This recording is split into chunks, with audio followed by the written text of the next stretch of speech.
Sa oras ng tanghalian ko, natagpuan ko ang asawa ko kasama ang kapitbahay namin sa loob mismo ng bathtub namin sa bahay. Nakita ko sila ng personal sa pinakaintimate na parte ng tahanan ko at may bumigay sa loob ko ng tuluyan. Hindi ako sumigaw, hindi ako nag-eskandalo. Ikinulong ko sila roon at tinawagan ko ang asawa niya para pumunta sa bahay. Iyon ang nakikita ng lahat na parte ng kwento. Iyong maaring ikwento ng kahit sino bilang tsismis na nakakagulat. Pero ang nangyari sa loob ko, habang nangyayari iyon, ay mas malalim pa. May mga eksaktong sandali sa buhay na nagbabago sa iyo ng tuluyan sa isang kisap mata. Mga instantes na parang tahimik na lindol. Iyon yung mga segundong nakakagiba kung saan lahat ng akala mong alam tungkol sa mundo mo ay gumuho sa harap mo at nakatayo ka sa gitna ng mga guho. Hindi pa alam kung sino ka kapag humupa na ang alikabo. Ang akin ay dumating sa isang Martes na ordinaryo lang. Isa sa mga araw na hindi mo talaga mamarkahan sa kalendaryo. Nang magdesisyon akong umuwi para kunin ang mga dokumentong tanga kong naiwan sa mesa ng dining area. Bago ko ituloy ang kwentong ito, gusto kong malaman kung saan ka nakikinig ngayon. Isulat mo ang lungsod mo o bansa mo sa comments dahil gustong-gusto kong malaman kung gaano kalayo ang nararating ng mga kwentong nagbabago ng buhay at paano nagkikita ang mga taong hindi pa nagkikilala sa isang sakit, isang pagtataksil o isang pagising. Baka nasa sala ka, sa jeep o bus, sa trabaho mo o paalis na matulog. Kahit saan ka man, gusto kong malaman mo na hindi ka nag-iisa. Sa likod ng bawat screen ay may taong nakaranas din ng Martes na nagbago ng lahat sa buhay niya ng tuluyan. Kahit mukha namang ordinaryong araw lang mula sa labas. Ako si Angelo Reyes at noon ay 34 anyos akong lalaki na talagang naniniwala na halos perpekto na ang buhay ko. Hindi mayaman sa luho, pero puno ng pekeng pakiramdam ng katatagan. 8 taon na akong kasal kay Maria Cruz, at may magandang townhouse kami sa isang tahimik na subdivision sa labas ng lungsod. Noon ay hindi na kami basta mag-asawa na nagtatayo ng kinabukasan. May 2 na kaming maliit na anak na nagpapuno ng bahay ng mga bag na nakakalat. Drawings na nakadikit sa ref at tawa na tumatakbo sa hallway. Sa akin, sila ang patunay na maayos ang lahat. Ang perpektong dahilan para tiisin ang anumang discomfort para lang mapanatili ang imahe ng masayang pamilya. Isa iyon sa mga residential area na puno ng maayos na taniman. Magkakaparehong streetlight at mga batang nagbibisikleta sa hapon. May mga kapitbahay kaming itinuring naming malalapit na kaibigan. Mga taong kasama namin sa barbecue, panonood ng basketball at kwentuhan sa pasilyo. Trabaho ko bilang claims adjuster sa malaking insurance company. Maaring mukhang boring ang trabaho, pero sa akin ay nagbibigay ito ng pakiramdam na kapakipakinabang ako at may kontrol ako. Predictable, comfortable at ligtas ang routine ko. O ganoon ang akala ko. Noong umaga na iyon ay nagmamadali akong umalis ng bahay. Gaya ng palagi. Si Maria ay nanatili sa home office niya. Gaya ng ginagawa niya nitong mga nakaraang buwan simula nang mag-work from home siya sa financial advising. Nasa dating guest room ang desk niya, na tinawag na namin ngayong study niya. Proud ako na masasabi kong work from home ang asawa ko. May flexibility siya. Siya ang nagmamaneho ng oras niya. Gusto kong isipin na modernong buhay iyon. Maligayang pagdating sa kwentong buhay ni Gerald, kung saan ibinabahagi ko ang bagong kwento ng buhay araw-araw. Mga totoong kwento o inspirado sa realidad na maaring sa iyo o sa kakilala mo. Kung mag-subscribe ka at mag-like sa video na ito, talagang malaking tulong mo iyan para makapagpatuloy akong magkwento ng ganito. At ngayon balik tayo sa kwento, dahil sigurado akong hindi mo nabibitawan hanggang matapos. See you tonight, mahal. Sigaw ni Maria mula sa study niya nang isinara ko ang pinto nang hindi man lang tumitingin sa screen. Naalala ko ang distracted niyang tono. Halos automatic, noon ay hindi ko pinansin. Ako man ay mabilis lang ang sagot. Inilalagay ang susi sa bulsa at iniisip ang traffic. Ang report na kailangan kong isumite at ang kape na lumalamig na sa dermos. Hindi ko maisip kahit sa 1,000,000 taon na iyon na ang huling normal na salitang ipagpapalit namin. Ang malapit ko ng matuklasan sa pag-uwi ko ay hindi lang sisira sa kasal namin, kundi tuluyan ding gigiba ang imahe ko sa sarili ko bilang asawa, kaibigan, lalaki. Ang buhay ko hanggang noon ay parang well-oiled machine, tumpak, organisado at walang gulo. Bawat umaga ng 6 oras 30 minuto ay nagtitimpla ako ng kape, habang naliligo si Maria. Mag-agahan kami ng magkasama sa harap ng balita. Nagko-comment sa mga headline ng walang malalim na talakayan. Parang binubuo ng maliliit na routine na walang peligro ang buhay. Ako ay nagdadrive papuntang opisina at siya ay nananatili sa improvised office niya sa dating guest room. Nag-attend ng video calls at nagpapadala ng emails. Ganoon lang ang akala ko. Ang weekends ay halos ritual na. Pamimili sa supermarket, pagbisita sa parents niya o sa akin. Dinner minsan kasama ang mga kaibigan at panonood ng EBA o NBA tuwing linggo kasama si Ramon. Ang kapitbahay namin sa tapat, na unti-unti nang naging parang parte na ng pamilya. Nakatira kami sa two-story house sa dead-end street na maayos na maayos. Yung ligtas maglaro ang mga bata at nagbabatyan ng pangalan ang mga kapitbahay. Ako mismo ang pumili ng bawat muebles, bawat kulay ng pintura at bawat dekorasyon ng may halos obsessive na pag-iingat. Naalala ko ang unang beses na pumasok kami na amoy-amoy pa ang bagong pintura at nakasalansan ang mga kahon. Si Maria ay umiikot-ikot, iniimagine kung saan ilalagay ang mga painting. Habang ako ay praktikal na iniisip kung saan mas maganda ilagay ang sofa. Anong kurtina ang hindi masyadong makakalap ng alikabo. Ang bahay na iyon ay santuwaryo ko. Ang lugar kung saan pinakaligtas ako sa mundo. Ang konkretong simbolo na tama ang ginagawa namin bilang adult couple. Ang mga kapitbahay ay naging parang extension ng pamilya namin. Lalo na si Ramon Santos, na nakatira mismo sa tapat kasama ang asawa niyang si Carla at ang dalawa nilang maliit na anak. Naging close na close kaming magkaibigan simula nang lumipat sila 3 taon na ang nakaraan.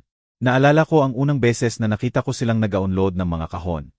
Siya ang nagbubuhat ng mabibigat na muebles at siya ang nag-o-organize ng lahat ng may pasensya at nakangiting pagod. Noong araw na iyon, bilang mabuting kapitbahay, tumawid ako ng kalsada dala ang pitsel ng kalamansi juice at nag-offer ng tulong. Hindi ko akalain na ang simpleng ganoong kilos ay magbubukas ng pinto sa pinakamalaking sakit ng buhay ko. Mula noon ay sama-sama kaming nanonood ng laro tuwing linggo. Nag-o-organize ng barbecue sa backyard at nagpapahiram ng tools kapag may repe. Kapag sila ang umaalis para magbakasyon, ako ang nagpapakain sa aso nila. Kapag kami naman, si Carla ang kumukuha ng mail namin. Lubos akong nagtitiwala kay Ramon. Higit pa sa kapitbahay, itinuring ko siyang kaibigan. Lalaking nakikinig sa mga problema ko sa trabaho. Tumatapik sa balikat ko at nagjo-joke tungkol sa bigat ng adult life. Lubos akong nagtitiwala kay Maria. Siya ang asawa ko, ang kasama ko sa buhay, ang babaeng pinlano ko ang 10, 20 taon. Lubos akong nagtitiwala sa buhay ko. Ang blind trust na iyon ang naging pinakamalaking pagkakamali ko, at ironically ang pinanggalingan ng pinakamalaking regalo ko. Ang pagising na hindi ko alam na kailangan ko. Kahit ganoon, noong umaga na iyon ay may hindi bagay sa hangin. Kahit bago pa sumabog ang lahat. Si Maria ay mukhang mas distracted kaysa usual sa agahan. Hinahalo niya ang kape nang hindi tinikman, at palaging tinitingnan ang phone na parang may hinihintay na message. Nang tinanong ko kung okay lang ba, ngumiti siya ng tense at sinabing complicated ang umaga niya ng mga calls. Binawasan niya ang bigat, nag-comment tungkol sa demanding client at binago ang topic. Ako, na palaging expert sa pag-justify ng behavior ng iba, pinabayaan ko na lang. Mas pinili kong isipin na stressed lang siya. Nag-drive ako papuntang opisina na may kakaibang buhol sa tiyan. Yung vague feeling na may hindi tama, pero hindi mo mabigyan ng pangalan. Buong umaga, habang nagre-review ng policies at nagpo-process ng claims, hindi ko matanggal ang sticky na unis na iyon. Tinawagan ko si Maria para tanungin kung mag-lunch kami together. Bihira kaming ganoon sa weekday at busi ang linya. Sinubukan ko ulit at ganoon pa rin. Sinabi ko sa sarili na baka nasa video call. Walang problema, hindi naman dapat paranoid. Tapos, habang nagre-review ng files para sa importanteng meeting sa hapon, napansin ko na naiwan ko sa bahay ang essential documents. Ang blue folder na palagi kong dala. Wala akong choice, kailangan kong bumalik para kunin. Sinabi ko sa boss ko na kailangan kong lumabas ng 1 oras para sa personal matter at siya, na nagtitiwala sa responsibility ko, binigyan ako ng go-signal ng walang masyadong tanong. Ang biyahe mula opisina hanggang bahay ay hindi naman 15 minuto. Biyahe na kabisado ko na. Akala ko simple lang, pumasok, kunin ang papers, baka makikain pa ako ng kaunti kasama si Maria at bumalik. Baka nga makapag-lunch pa kami together. Bigyan siya ng break sa complicated niyang umaga. Pero may cruel na paraan ang buhay para tawanan ang pinakasimpleng plano natin. Pagdating ko sa bahay, ang unang nakita ko ay ang kotse ni Ramon na nakapark sa driveway ko. Palagi namang sa tapat ng bahay niya, nagpapark si Ramon. Parang unwritten rule namin. Bawat isa sa kanya-kanyang zone. Ang makita ang kotse niya roon ay parang upuan na wala sa lugar sa perpektong ayos na kwarto. Maliit na detalye, pero sapat na kakaiba para magpangiwi ka. Ang weird, isip ko. Baka tinutulungan si Maria sa mabigat na bagay o may inaayos sa banyo. Sinabi ko sa sarili. Automatic na lumabas ang mga excuses para pakalmahin ang sarili. Parang programmed ang utak ko para protektahan ako sa katotohanan. Binuksan ko ang pinto gamit ang susi ko, at bigla akong binugbog ng katahimikan. Sobrang tahimik. Palagi namang may musik si Maria habang nagtatrabaho. Soft jazz, playlists na may boses na broken o podcast sa background. Kung nandoon si Ramon, normal sana na may tawa, usapan, tunog ng tasa sa kusina, pero tahimik na tahimik ang bahay. Inilagay ko ang susi sa bowl sa entrada at naramdaman ko na lumapot ang hangin. Parang may alam ang bahay na hindi ko pa alam. Maria. Tawag ko mula sa hallway na pinipilit na normal ang boses. Walang sumagot. Pumunta ako sa kusina, iniisip na baka nasa backyard sila. Pero wala silang bakas. Nandoon pa ang mga plato ng agahan sa lababo, mga mumo ng tinapay sa mantel, at ang tasa ni Maria na kalahating puno pa ng malamig ng kape. Wala ang sapatos ni Ramon sa entrada. Gaya ng palagi niyang ginagawa kapag pumupunta. Palagi niyang tinatanggal iyon bilang respeto sa wooden floor. Sabi niya, sobrang intakto ang lahat, sobrang frozen, parang picture. Tapos narinig ko ang bagay na nagpalamig ng dugo ko. Ang tunog ng tubig na umaagos sa master bathroom.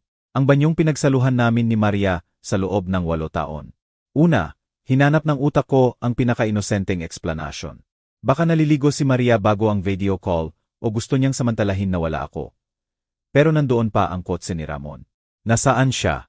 Bakit nandoon ang kotse niya kung wala siya kahit saan? Dumami ang tanong habang umaakyat ako ng hagdan. Nararamdaman na parang tumataas ang pressure sa dibdib ko sa bawat hakbang. Umaakyat ako, na tibok ang puso.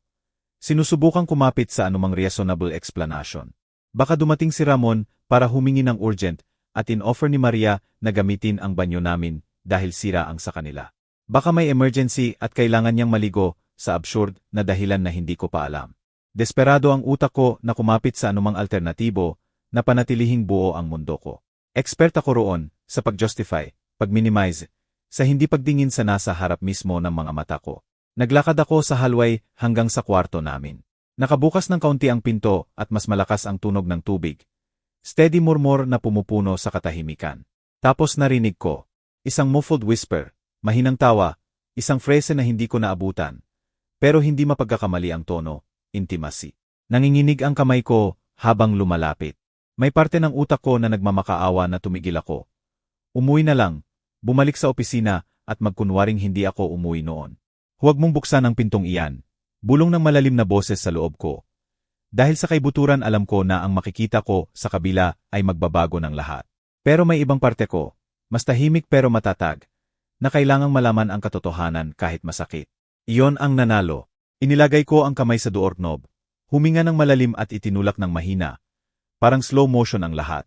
Parang may nagbaba ng volume ng mundo. Ang kaunting squeak ng bisagra ay parang kulog sa tenga ko. Ang nakita ko sa kabila ay hindi lang pagtataksil, kundi kamatayan ng lalaking ako noon. Walang paraan para maghanda sa sandaling tuluyang matunaw ang reality mo. Nandoon sila. Si Maria at si Ramon sa bathtub ko, sa bahay ko, sa santuwaryo ko. Bumabagsak ang tubig sa balikat nila. Gumagawa ng parang kurtain sa pagitan nila at ng ibang mundo. Maggayakap ang katawan nila. Walang pakialam sa anumang hindi ang sarili nilang pleasure. Hinahawakan niya siya sa baywang ng may familiarity na hindi natutunan sa isang beses lang. Hinahaplos niya ang batok niya ng gaya ng ginagawa niya sa akin noon. Habang ang isa niyang kamay ay nakahawak sa gilid ng bathtub. Pinapasadahan ng kamay ni Ramon ang katawan ng asawa ko nang may confidence na ibig sabihin lang ng isang bagay. Hindi yon ang unang beses. Naghahalikan sila ng may passion na matagal ko nang hindi nakikita kay Maria. Ang detalye na iyon, higit sa iba, ang nagpabigay ng isang bagay sa loob ko. Bigla ko nang naintindihan na hindi lang nila ako niloloko, kundi inilipat nila sa banyo ko, sa tahanan ko, ang lihim nilang buhay na wala ako. Ilang segundo akong natulala.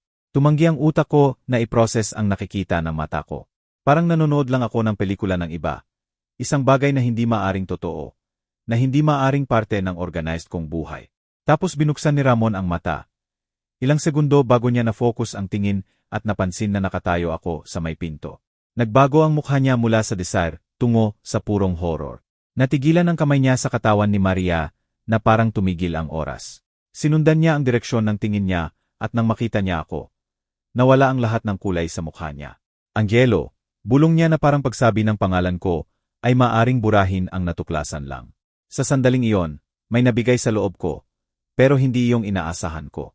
Hindi ko naramdaman ang biglang pagsabog ng broken heart, ni ang impulse na magbasag ng gamit, ni ang pagnanais na manunto. Ang nabigay ay ang invisible chains ng submissive at trusting na lalaki na ako noon. Parang may biglang nag-alis ng blindfold sa mata ko. Hindi ako sumigaw, hindi umiyak, hindi nagkolapse, gaya siguro ng inaasahan nila. Isang kakaibang kalmado, halos unnatural, ang bumalot sa akin. Parang lumabas ako sa katawan ko at nanonood ng scene mula sa itaas na parang investigator kaysa betrayed husband. Pinagmasdan ko sila ng ilang segundo pa. Ini-imprint ang bawat detalye sa memorya ko. Ang tuwalya na nakahagis sa sahig, mga damit na nakasalansan ng walang ingat, ang usok na nagpapamansa sa salamin kung saan libu-libong beses kaming nagkatinginan ni Maria. Manatili kayo diyan kung nasaan kayo. Sabi ko sa boses na hindi ko kilala. Malamig, controlled, firm. Sinubukan ni Ramon na tumayo sa loob ng bathtub. Nadadapa ng clumsy. Angelo, hintay, maaari ko bang ipaliwanag? Ni isang galaw, ulit ko, at may isang bagay sa tono ko na pinatigil siya ng tuluyan. Hindi ako sumigaw, pero puno ng authority ang boses ko na hindi ko pa nagamit kailanman. Isinara ko ang pinto ng banyo ng malakas. Naramdaman ang vibration sa palad ko at ikinabit ang susi mula sa labas. Ang click ng lock ay umalingaw-ngaw sa katahimikan ng bahay na parang puto. Angelo, ano ang ginagawa mo? Ang boses ni Maria ay desperado sa kabila ng pinto. Hinalo sa tunog ng tubig na umaagos pa rin. Manatili kayo diyan at pag-isipan ninyo ang ginawa ninyo. Sagot ko. Nagulat sa sarili ko sa lamig ng mga salita ko. Ako naman, tatawagan ko muna ang ilang tao. Pumunta ako sa bedside table. Kinuha ang phone ko na hindi na ganoon kalakas ang pagyanig ng kamay kaysa ilang minuto pa lang ang nakalipas, at hinanap ang isang numero sa contacts. Numero na daan-daang beses ko nang nadiyal para sa maliliit na bagay. Mag-imbita sa dinner, humingi ng asukal, mag-comment sa score ng laro, mag-offer na magbantay ng mga bata. Numero iyon ni Carla, asawa ni Ramon. Hindi ko pa yon nadiyal para sa ganoong bagay. Sa screen ay nagniningning ang pangalan niya nang may insulting na normalidad. Pinindot ko ang call. Sumagot si Carla sa ikalawang ring na parang ayaw bigyan ng tadhana ng oras para magbago isip ko. Hello, Angelo, kumusta? Mainit at pamilyar ang boses niya. Walang kaalam-alam sa sakunang malapit niyang malaman. Hello, Carla. Sagot ko nang may parehong nakakatakot na kalmado. Kailangan mong pumunta dito sa bahay ko ngayon din. May kailangan mong makita. Importante ito. May kaunting katahimikan. Okay lang ba lahat? Tanong niya na may pag-aalala. Hindi, sagot ko ng may brutal na honesty. Pero may intindihan mo kapag nakarating ka. Pumasok ka lang, bukas ang pinto. Habang naghihintay kay Carla, umupo ako sa gilid ng kama. Iyong mismong kama na pinagsaluhan namin ni Maria ng maraming gabi. Ang iba masaya, ang iba puno ng awkward silence na ngayon ay may bagong kahulugan. Pinabayaan kong bugbog ako ng reality ng dahan-dahan. Nandoon pala ang mga sagn sa lahat ng oras. Maliliit na bitak sa pader na pinili kong hindi pansinin. Si Maria na lalong madalas mag-work from home, mas mahaba ang GYM sessions niya. Ang paraan niya ngayon na itinatago ang phone kapag lumalapit ako. Ang private loves nila ni Ramon sa gatherings ng mga kaibigan. Ang mga messages na hindi niya ipinapakita dahil trabaho lang. Mula sa banyo ay may desperate whispers at mahinang katok sa pinto. Angelo, please, kabaliwan ito, sabi ni Maria. Palayain mo kami at mag-usap tayo ng mature. Napatawa ako ng mapait sa salitang iyon. Mature ang mga natutulog sa kapitbahay sa bahay ng mismong asawa. Mature ang mga nagtatayo ng elaborate lease sa loob ng mga buwan. Nag-vibrate ang phone ko. Message mula kay Carla. Lumabas ako sa trabaho. Darating ako sa 15 minuto. May malalabang nangyari. Sagot ko. Pero hindi ko ma-explain sa text. Pumasok ka lang. Sa mga minutong iyon ng paghihintay, may ginawa akong hindi ko pa nagagawa kailanman.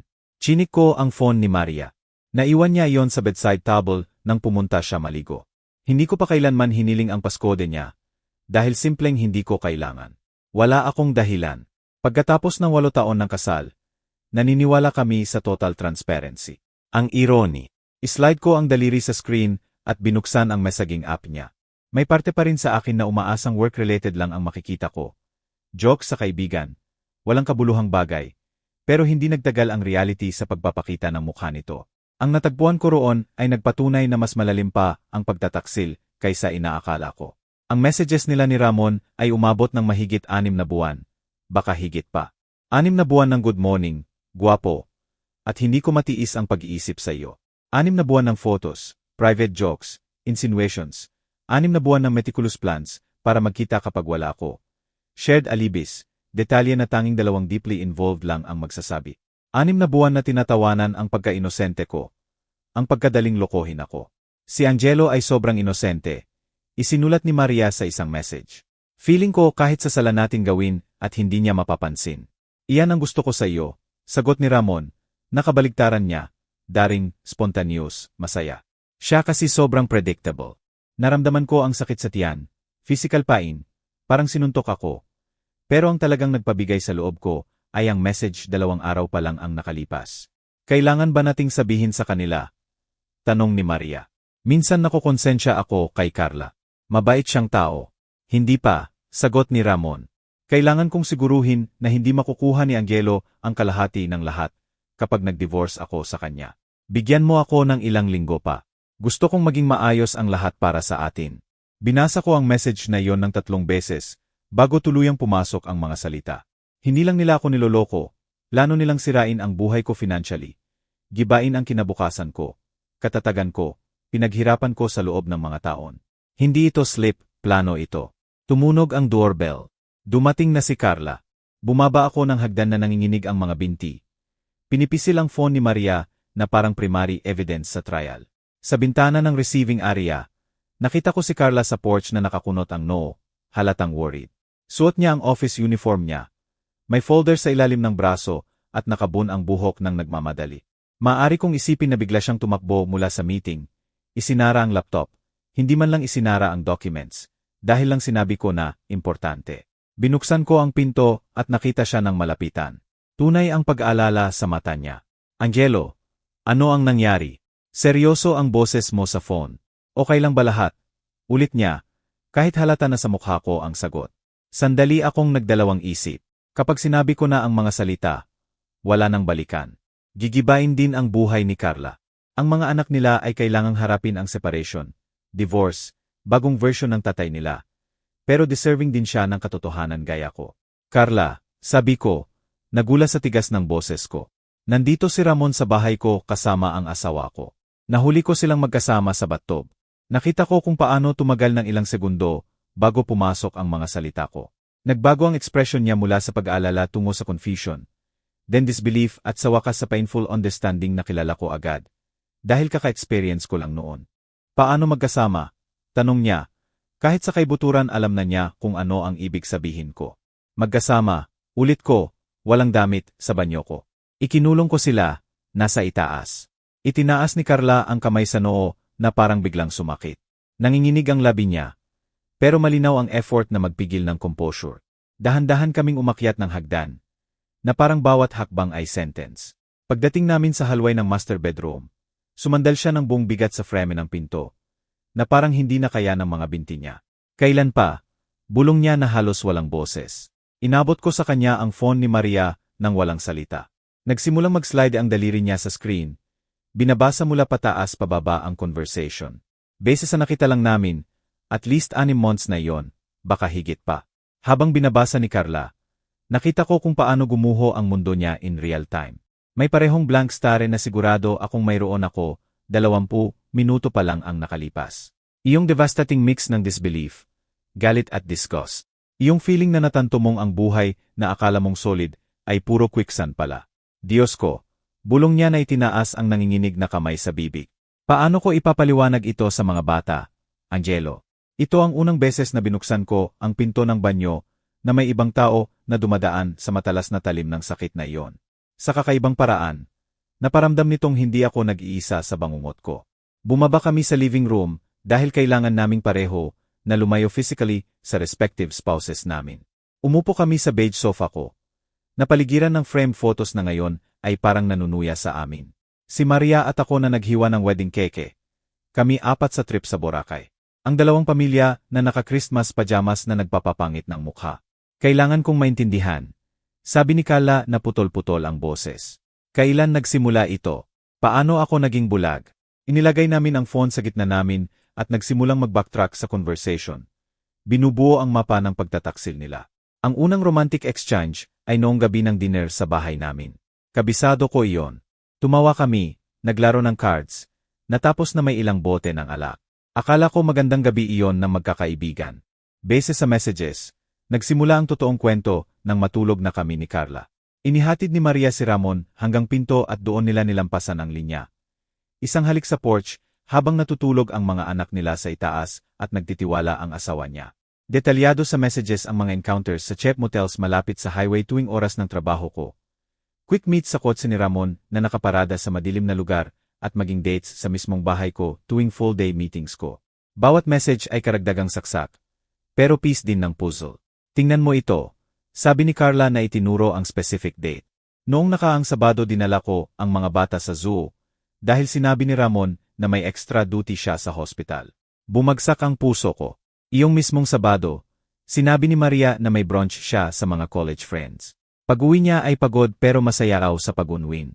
Akala ko nag-enjoy siya. Sa totoo lang ay perpeksyonado na nila ang sining ng panloloko. Nagbibigay sila ng alibi sa isa't isa, nagtatakipan. Pinupuri ang isa't isa kung gaano kagaling. Ang pinakamasakit ay hindi lang ang physical, kundi ang cold calculation. Buwan na raw nagre-research si Maria ng loopholes sa divorce laws ng probinsya namin. Hinahanap ang best way para protektahan ang retirement plan niya. Nagtatanong sa lawyer friends kung paano magtago ng pera sa crypto. Nagpapadala si Ramon ng links tungkol sa division of assets at child support. Sa mga pinakabagong messages, ay may natagpuan kaming nagpabago ng atmosfere ng kwarto mula sa malungkot tungo sa talagang nakakakilabot. Natagpuan ko na ang perfect house, isinulat ni Ramon. May 3 kwarto para makadalaw ang mga bata. Nasa aya na may magandang public school kung sakaling makipaglaban tayo sa custody. Perfect, sagot ni Maria. Kapag nakawala na ako kay Angelo at ikaw kay Carla, sisimulan na natin ang totoong buhay natin. Walang lihim, walang kasinungalingan, tayo lang. Binasa ni Carla ng malakas ang message na iyon na puno ng mapait na tono. Walang kasinungalingan. Ulit niya na nakatitig sa sahig. Pagkatapos ng 6 na buwan ng puro kasinungalingan, gusto nilang magtayo ng relasyon na nakabase sa katotohanan. At may higit pa. Ikinukwento ni Maria kay Ramon ang intimate details tungkol sa akin. Mga insecurities ko, takot ko, doubts ko sa trabaho, maging mga bagay na kinumpisal ko sa kanya sa vulnerable moments. Akala ko mananatili iyon sa loob ng kasal. Tinatawanan ako ni Ramon. Napaparamdam niyang superior siya gamit ang sarili kong intimacy bilang sandata. Ginagamit kanila, sabi ko kay Carla ng mahina. Ginagamit tayong pareho bilang private joke. Sa sandaling iyon nakita ko kung paano nagbago ang mga mata niya. Ang sakit ay naging matigas, naging cold determination. Alam mo ba, sabi niya na tumayo, oras na para umakyat at magkausap. Sama-sama kaming umakyat ng hagdan. Balikat sa balikat, 2 magkaibang tao na pinag-isa ng isang pagtataksil. Nakakatuwa. Hanggang 1 oras pa lang ang nakalipas, kapitbahay ko lang si Carla, asawa ng kaibigan ko. Ngayon ay aliko na siya, reflection ko. Living proof na hindi ako nababaliw. Pagdating sa halway, nagbago na ang tunog mula sa master bathroom. Hindi na desperate please, kundi sigawan na. Kasalanan mo ito, sabi ni Maria sa kabila. Sinabi mo na hindi siya umuwi sa tanghalian tuwing Martes. Kasalanan ko, sagot ni Ramon. Ikaw ang nag-insist ngayon. Pwedeng hinintay natin mamayang gabi gaya ng palagi. Sawa na ako sa paghihintay, sigaw niya. Sawa na ako sa Chep Motels. Sinabi mo na may peppers ka na. Tumingin kaming dalawa ni Carla. Kahit nahuli na, nagsisisi pa rin sila sa isa't isa sa halip na umamin ng responsibilidad. Na parang kami ang may kasalanan dahil dumating kami sa maling oras. Angelo, alam kong naroon ka, sigaw ni Maria. Maaayos natin ito ng civilized. Palayain mo kami at mag-usap tayo ng matur. Humakbang si Carla palapit sa pinto. Lumalawak ang anino niya sa kahoy. Ramon, sabi niya sa pinakamalalim at pinakamatatag na boses na narinig ko sa kanya. Ako si Carla. Siguro ikaw at ang asawa ko ay may maraming ipapaliwanag. Ang katahimikan na sumunod ay halos pisikal. Carla. Maliit at takot ang boses ni Ramon. Mahal, hayaan mo akong magpaliwanag. Naghihintay ako, sagot niya ng may lamig na nakakahiwa. Hindi ito ang itsura niya, sabi niya ng nauntog. Napatawa si Carla ng tuyo. Ramon, hubad ka sa batub ng kapitbahay namin kasama ang asawa niya. Ipaliwanag mo nga, please, kung aling parte ang hindi iyon. Tapos nagsalita si Maria, at ang sinabi niya ay nagpanginig sa amin. Angelo, Carla, kailangan ninyong maintindihan na mas komplikado ito kaysa sa hitsura. Parang nagbibigay siya ng lecture. Umibig kami ni Ramon. Hindi planado, nangyari lang. Umibig. Parang gasolina ang salitang iyon sa apoy. Umibig sila habang tinitingnan kami sa mata araw-araw at nagsisinungaling ng walang kurap. Habang kumakain sa mesa namin, naglalaro sa mga anak namin at nagpopose sa pictures namin. Alam naming komplikado. Patuloy ni Maria na halos victim tone. Pero hindi namin makontrol ang nararamdaman namin. Gusto naming sabihin sa inyo, hinihintay lang namin ang tamang oras. Sinuntok ko ang pinto ng malakas. Umalog ang buong bahay. Tamang oras, sigaw ko. Iyong pagkatapos ninyong pirmahan ang kontrata ng bahay na pinili ninyo na. Pagkatapos masigurong wala akong makukuhang kahit sentimo sa divorce. Pagkatapos ninyong pagdesisyunan kung sa inyo ba titira ang mga anak ni Carla o hindi. Ang katahimikan sa kabila ang nagkumpirma. Paano ninyo nalaman yan? Bulong ni Maria. Messages, simpleng sagot ko, detalyado, malinaw. Ang sumunod ay koro ng desperate excuses, na hindi naman ganoon kalala, na nagsimula ang romance ng patay na ang kasal, na kami rin daw ay may mga pagkakamali. Sabi ni Maria na out of context ang messages. Pinipilit ni Ramon na hindi niya seryosong isinip ang pagkuha ng mga bata kay Carla. Sinusubukan nilang bawasan ang laki na nakita namin sa sapat na kaliit para mapatawad. Pero kami na ni Carla ay nakatawid na sa ibang threshold. Hindi na namin pinakinggan ang sweetened versions nila. Kumapit kami sa facts. Angelo, sabi bigla ni Carla ng mahina. May voice notes api ang phone mo. Tumango ako agad na naintindihan. Perfect. Siguro i-record mo ang ilan sa mga confession nila para sa mga abogado. Binuksan ko ang api. Pinindot ang red button at inilapit ang phone sa pinto. Maria, Ramon, sabi ko ng malinaw. Maaari ninyong ulitin iyong parte na umibig kayo at buwan na kayong nagpaplano na iwan ang mga pamilya ninyo. Huwag mahiya. Gusto ng mga abogado namin marinig iyon. Ang panik sa boses nila nang ma-realize ang implications ay ang pinakamatamis na tunog na narinig ko noong taon na iyon. Nagdagal pa kami ng kaunti na pinaparinig sa kanila ang mga dates, encounters, plano ng paglipat. Nang sapat na, sinev ko ang recording sa cloud. Ginaya rin ni Carla sa phone niya. Nagbago na kami ng role. Hindi na kami helpless victims. Bumaba ulit kami sa living room. Iniwan silang nakakulong sa takot nila. Umupo kami, 2 taong kaninang umaga, ay may ganap na magkaibang buhay at ngayon ay pareho ang guho. Ang katahimikan sa pagitan namin ay hindi awkward. Katahimikan ito ng mga taong hindi na kailangang magkunwari. At ngayon ano ang gagawin natin? Tanong sa akin ni Carla na pula pa ang mata. Sa unang beses mula nang ibalik ko ang door knob, ngumiti ako. Hindi masayang ngiti. Pero ngiti ng pagkilala sa bago.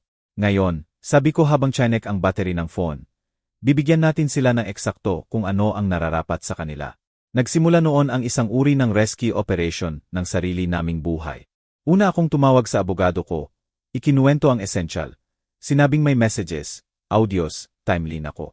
Nakikinig siya ng tahimik at sa huli ay sinabi lang, Angelo, ginto ito sa korte, huwag mag-alala, ayusin natin ng tama. Tumawag si Carla sa abogado niya.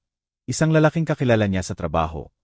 Pero hindi niya akalain na kakailanganin niya para sa sarili niya. Confident din siya sa chance na makuha ang custody ng mga bata at fair settlement. Tapos dumating ang pinakamahirap na tawag. Ang nanay ni Maria ay sumagot ng may palaging affectionate voice. Angelo, anak, ang saya ko na tumawag ka. Kumusta kayo? Nilunok ko ang laway. Kailangan kong sabihin sa iyo ang isang bagay tungkol sa anak mo. Sabi ko at bahagyang naputol ang boses ko ng ilang segundo. At kung bakit kailangan mong magbantay ng mga bata, kahapon, habang sinabi niyang may sakit siya. Ang sumunod ay contained crying sa kabilang linya.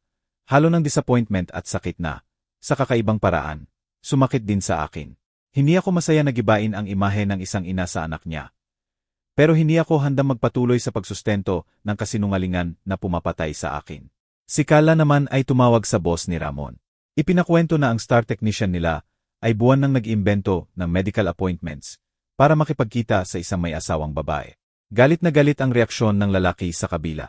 Seryosong violation ito ng ethics at responsibility, sabi niya. Salamat sa pag-inform.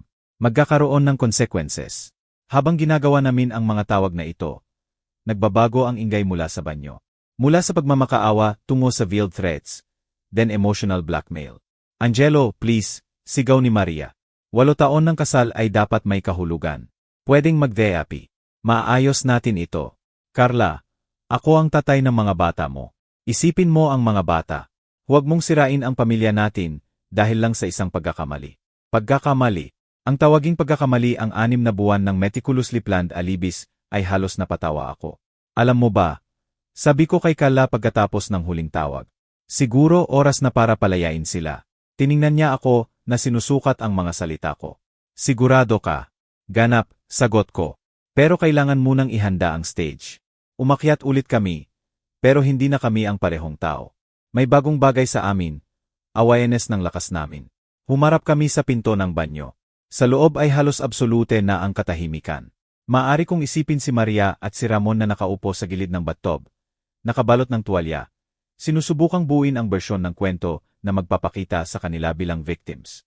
Bago ko ibalik ang susi, tiningnan ko si Carla. Gusto kong malaman mo ang isang bagay, sabi ko. Kahit ano ang mangyari mula ngayon, binago ako ng tuluyan ng araw na ito. At hindi lang dahil sa ginawa nila, kundi dahil sa natuklasan ko sa sarili ko. Tumango siya na may luha sa mata, pero tuwid ang likod. Sa akin din, bulong niya. Akala ko magko-collapse ako, pero nandito ako.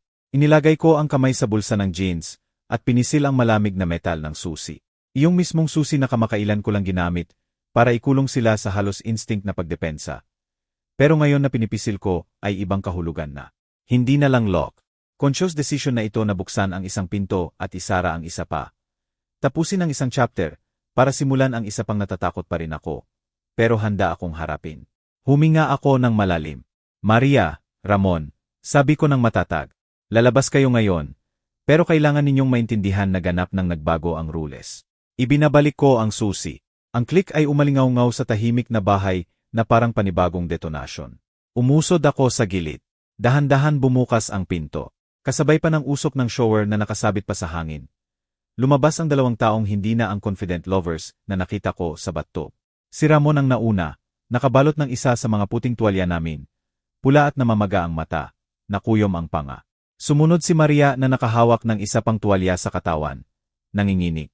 Hindi ko alam kung nanginginig siya sa lamig o sa sudden realization ng lahat ng nawala niya. Humakbang siya palapit sa akin, gaya ng ginagawa niya sa loob ng maraming taon kapag hinahanap ang comfort, pero umiwas ako. Huwag mo akong hawakan, sabi ko. Tahimik ang boses ko, dangerously tahimik. Wala ka ng karapatang hawakan ako kailanman. Tumabi si Carla sa akin, tuwid na tuwid. Sinubukan magsalita ni Ramon. Carla, please, hayaan mo akong magpaliwanag. Itinaas niya ang kamay na pinutol siya agad. Wala nang ipapaliwanag, sabi niya. Naipaliwanag mo na sa messages. Naipaliwanag mo tuwing tinawanan mo kami. Naipaliwanag mo nang planuhin mong makisama sa kanya nang walang kasinungalingan. Hubad na hubad namin silang nakita sa lahat ng paraan. Hindi lang walang damit, kundi walang mask. Nakita namin silang magmakaawa, magsinungaling, mag-justify at sa moral nakedness na iyon ay wala na silang kapangyarihan. Umupo kayo. Utos ko na itinuro ang gilid ng king size bed na pinagsaluhan namin ni Maria ng halos 1 dekada. Umupo kayo, dahil ngayon kayo naman ang makikinig sa mangyayari. Umupo sila ng magkatabi na parang mga estudyanteng naghihintay ng sermon. Sa unang beses sa loob ng 8 taon, hindi nag-argue si Maria, hindi niya kinuha ang kontrol ng usapan. Kami na ni Carla ang may kontrol. Una akong nagsimulang maglakad ng dahan-dahan sa harap nila. Magbibihis kayo at aalis kayo agad sa bahay ko. Maria, maaari kang bumalik bukas para sa essential things mo. Pero kasama lang ang pulis o neutral witness. Ngayon din babaguhin ko ang law. Tumatigil na ang pagiging playground mo ang bahay na ito. Nakita ko kung paano nagkolapse ang mukha niya. Sa loob ng maraming taon siya ang gumagawa ng malalaking desisyon. Patay na ang dynamic na iyon. Pangalawa, alam na ng mga abogado namin ang lahat. May messages, audios, dates, screenshots kami. Lahat ay nakasave sa cloud at may backup. Maria, ang plano mong iwan akong walang-wala ay naging pinakamalaking legal nightmare mo. Angelo, sigurado tayong makakapag-agree ng civilized ng walang abogado. Sabi niya nang nauntog. Civilized. Pinutol ko siya. Civilized ang 6 na buwan na tinawanan mo ako, habang pinaplano kung paano mo sisirain ang financial future ko. Civilized ang gamitin ang bahay ko bilang motel. Hindi, ngayon gagawin natin ng tama. Hindi ayon sa gusto mo. Kinuha ni Carla ang salitaan na nakatutok ang tingin kay Ramon. Ramon, alam na ng nanay mo kung bakit kailangan mo ng tulong sa mga bata lateli. Alam ng boss mo kung bakit bigla kang umaalis sa trabaho. At malalaman ng mga anak namin kapag dumating ang tamang oras, na ginawa ng nanay nila ang lahat para panatilihin ang pamilyang ito habang nagdesisyong sunugin ng tatay nila ang lahat. Hindi mo maaaring ilagay ang mga bata laban sa akin. Protesta niya ng desperado. Hindi ko kailangan, sagot ni Carla. Ang mga ginawa mo ang nagsasalita para sa iyo. Tapos lumapit ako kay Maria, sapat na malapit para makita ang takot sa mata niya. Alam mo ba kung ano ang pinakamasakit sa lahat ng ito? Tanong ko ng mahina. Nilunok niya ang laway. Hindi ang pagiging unfaithful mo sa akin. Hindi ang pagsubok mong nakawin sa akin. Hindi man lang ang paggamit mo sa banyo namin bilang setting ng affair mo. Nagpause ako.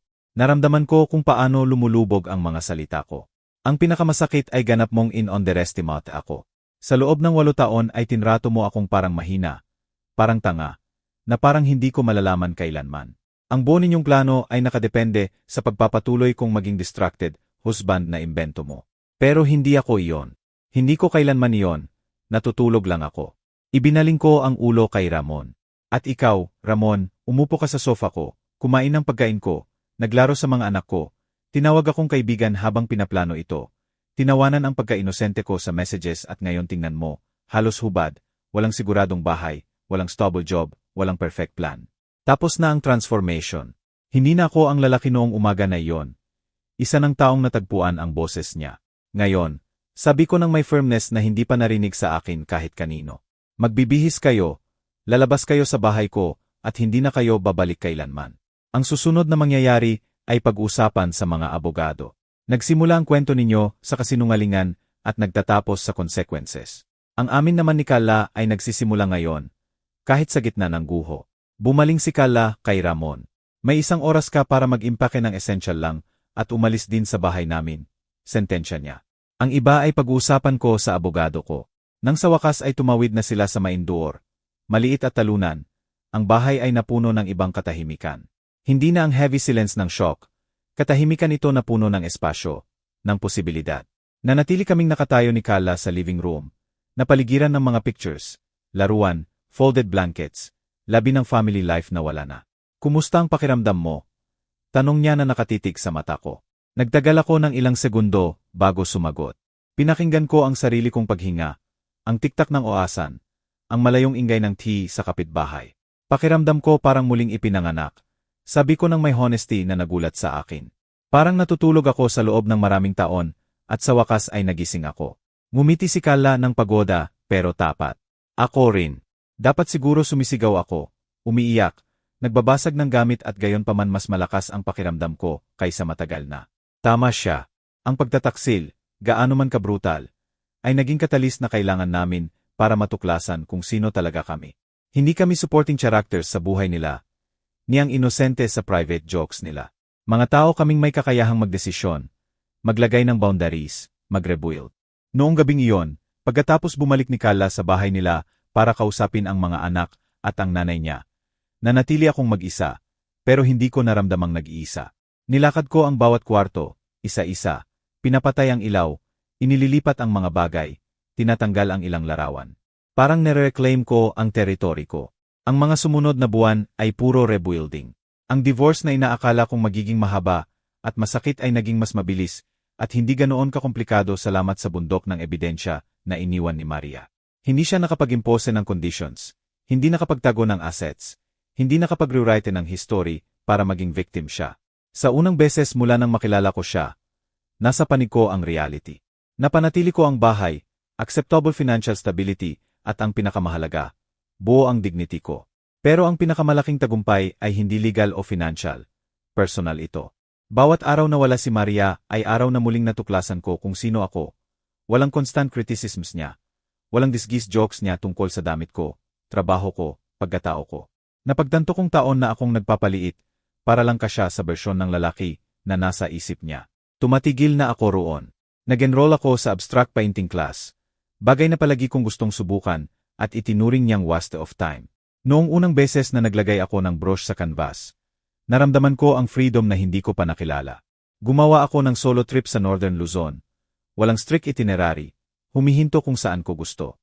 Umupo ako sa tabi ng dagat para panoorin ang sunset habang nakikinig sa alon at sa unang beses sa matagal na panahon, humupa ang ingay sa ulo ko. Nakilala ko ang bagong tao na walang alam sa past ko. Mga taong nakakita lang sa akin bilang Angelo, hindi bilang asawa ni Maria. Si Kala at ako ay nanatili sa kakaiba, pero magandang friendship. Hinabi ng threads ng sakit at brutal honesty. Nag-support kami sa isa't isa sa hearings. Signing, mahihirap na usapan sa mga bata at pamilya. Namulaklak din siya pagkatapos ng divorce niya. Nagsimula ng therapy, mas involved sa school ng mga anak. Binuhay ulit ang mga hobby na iniwan niya noon. Minsan umuupo kami sa porch, bawat isa may tasa ng kape, at tumatawa sa maliliit na bagay. Alam ang layo na narating namin mula noong Martes na iyon. Isang taon pagkatapos ng nangyari.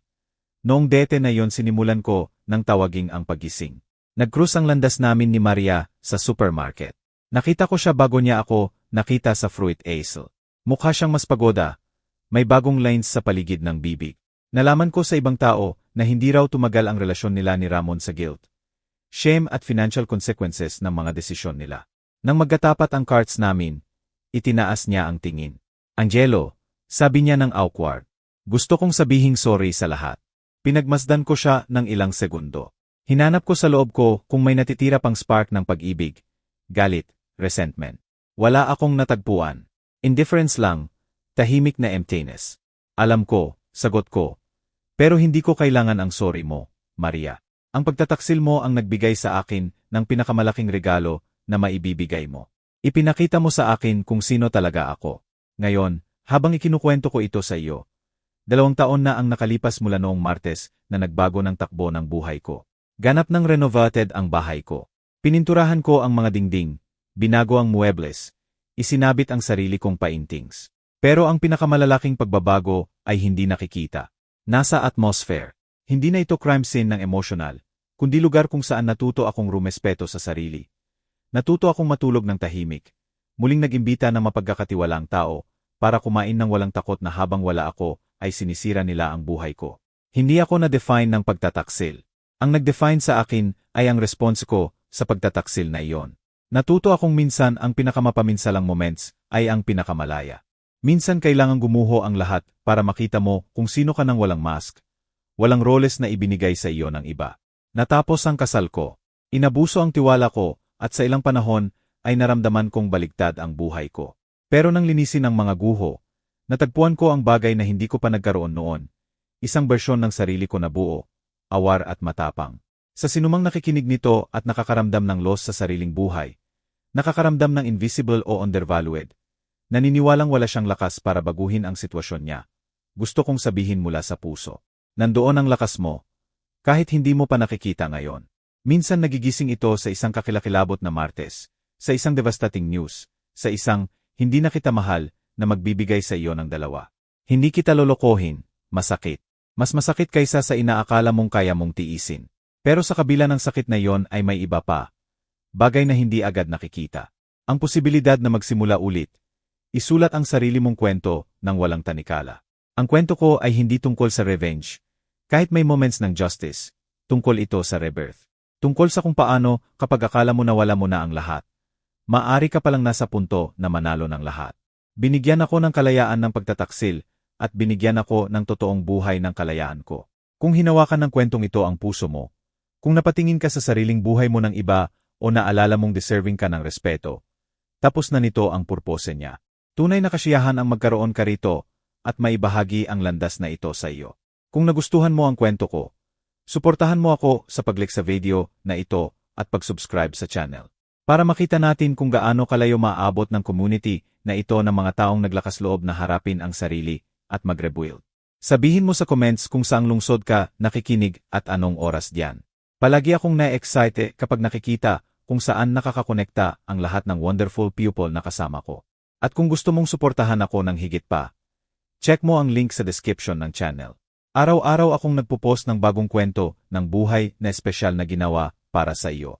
Ngayon ay lumalabas sa screen ang 2 sa pinakasikat na kwento para makapagpatuloy kang makinig ng walang tigil. Ingat ka palagi at huwag kalimutang deserving ka ng buhay na tratuhin ka ng may katotohanan at dignidad.